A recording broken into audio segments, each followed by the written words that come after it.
Peace activists are putting their bodies on the line to protest the joint US-Saudi war on Yemen. On August 27th, two peace activists in St. Charles, Missouri, used a bus to block the entrance to a weapons facility run by the arms manufacturer Boeing. Boeing is one of numerous U.S. military contractors that has created weapons for Saudi Arabia, and some of this military equipment has been used by Saudi Arabia to kill civilians in Yemen. Two activists, Ashton Howell and Philip Flagg, were arrested after blocking the weapon plant's main entrance. They had written "Boeing gains from Yemen's pain" on the automobile. The activists used a bus as a symbol of Saudi Arabia's August 9th bombing of a school bus in Yemen.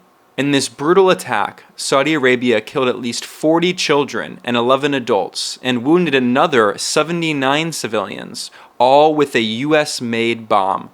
The Real News interviewed the two peace activists after they were released. So it's something that I was, kind of aware of, but I never saw it on any kind of mainstream news outlet. The main thing that seemed to break through a little bit that got us really, really interested was the August 9th bombing of a school bus in a market in northern Yemen. And again, I heard about that through alternative news outlets. It really sparked a fire underneath us to just do it, no matter having the ducks in the row and having media set up and these different positions set up to help us in making sure we're safe and so on and so forth. We were just this is it. We can't take it anymore.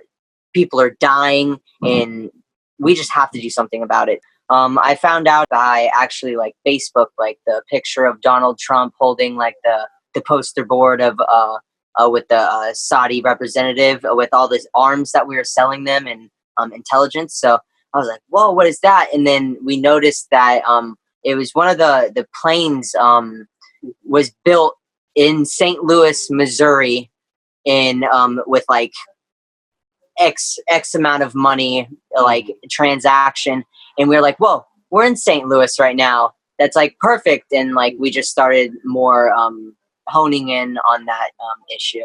Unfortunately, Lockheed Martin did not have an office in St. Louis, or that's where we would have been. But so then we looked into look, all these war contractors are guilty. They're all selling weapons to Saudi Arabia. So we looked at what other ones were there, and it just so happened that Boeing Defense, Space and Security, which is their weapons manufacturing arm, used to be headquartered in St. Louis. They had since moved the headquarters, but they have a massive, massive facility there. They employ 15,000 people. So they had that whole thing. And then we just happened to chance on through reading these articles about the arms sales. They mentioned how they make JDAMs, the Joint Direct Attack Munitions, at their St. Charles factory in Missouri.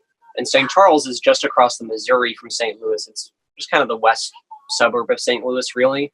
And there's only one Boeing building in St. Charles.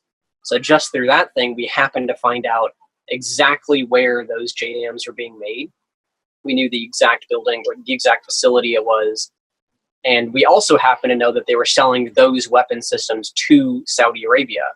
And we don't know exactly with these bombings, but it's virtually guaranteed they've been used in Yemen as part of the bombings because Saudi Arabia is having to buy more.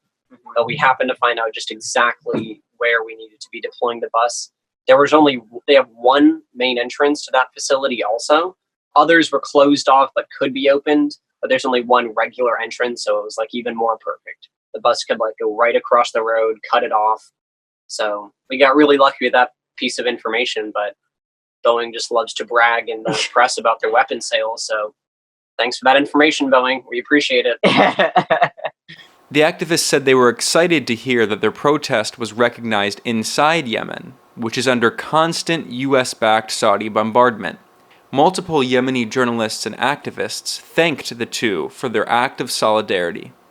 The most meaningful thing to us has been two Yemeni journalists. One of them is living in Yemen now, and he commented on one of the feeds something about there's warplanes flying in the skies above us right now, and this bus is a great symbol to us, what you've done, and thank you. And that was the most meaningful part to us, is that they've heard about it at all. But ironically, I think what we would say is we're just so sorry that we couldn't do more, because we were only two people and we did what we could, but it's so insufficient. The war continues. I think we share a common enemy or a common opponent in the U.S. government and its corporate backers or corporate owners, I would say. Because, I mean, we live in the U.S. and it's not like everything is great here for everyone. It's great if you're Jeff Bezos or, Bill Gates or, someone who owns a major corporation. But for the people of the United States, we don't see the rewards to many of these imperialist adventures. To make it difficult for police to remove them, one activist locked himself under the bus, the other locked himself inside. We had to cut a hole through the bus, and I was underneath the bus with my arm kind of reaching up at about that angle, and then he was inside. They couldn't get to him, cut him out or take him out underneath it, so they had to go inside the bus from above it and get him out, which I was there as well, so it posed a longer of an issue for them. We barricaded each door in the front. His PVC pipe was basically going through a giant mound of concrete. And tires and metal, just making it very difficult for them to actually get me out for longer of a time for sitting there. The story behind the direct action is even more dramatic. The activists had many technical issues with the bus and were only barely able to make it in time, but they were compelled to show their solidarity with Yemen. The bus had developed some really serious internal engine problems.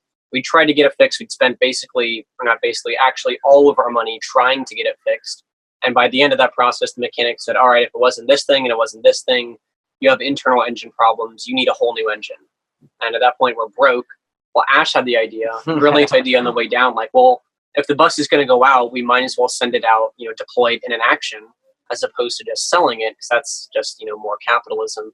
Why not actually use it in some useful way? And then we heard about the bombing of the school bus, and then immediately we knew this is the thing to be doing because, the bus is useful, A, and B, the messaging. It was a bus that they hit. We have a bus that's going to be gone forever after this. So it just really seemed seemed perfect. There was internal engine problems, and we wouldn't even know if we could make it another mile. But like he said, we limped it about 100 and so miles down to St. Louis. This protest is part of a larger, growing movement against the US-backed war in Yemen. The two protesters, however, lamented the weakness of the anti-war movement, even in a time where a far-right president like Donald Trump is in power. I think a lot of that is due to the Democrat effect where, you get Obama in and then we have a Democrat in, everyone go home, there's no need to do anything. But in reality, he begins the drone assassination campaign, which is, clearly criminal. But there was just no real opposition to that. And it is surprising that there hasn't been more of a push with Trump.